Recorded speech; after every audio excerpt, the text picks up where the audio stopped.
Now we'll do a visual inspection of the snare drum to check our work. With the light source in place, view the snare bed area and make certain all the wrinkles disappear. Now this might require additional tensioning of the head, but usually you can detune again without the wrinkles reappearing. It's a stretching thing, you know?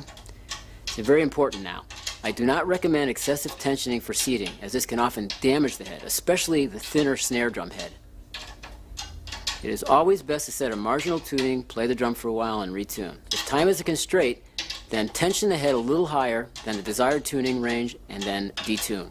Do not slam the head down with a torque wrench. You're not changing tires on a NASCAR. Focus your eyesight along the head surface, measuring the distance between the head and the top of the counter hoop. Now don't get anal about this. You don't have to get out a ruler. You can rely on your eye drawing a straight line from the head surface to the hoop edge. I'm using a ruler just to give you a clear depiction of it. Spin the drum around and look for evenness.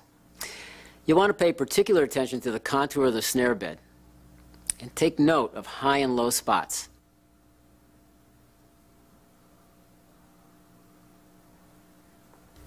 Make certain the hoop is even on each side of the snare bed's contour. Remember the head in the hat concept. It may be necessary to loosen the adjacent or opposite tension rod to pull the head over to one side. This is a critical measurement because it controls the snare wire action.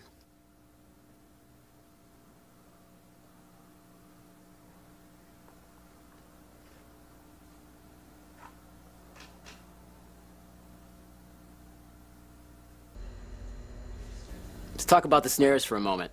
Throw the snares on and make sure they are properly aligned while under tension. Now throw the snares off and see if all the snare wires lie flat and none of the individual snare wires are distorted. Once the snare wires become distorted, in fact, even if one snare wire is distorted, more pressure will be placed against the head, and this will make the drum choke.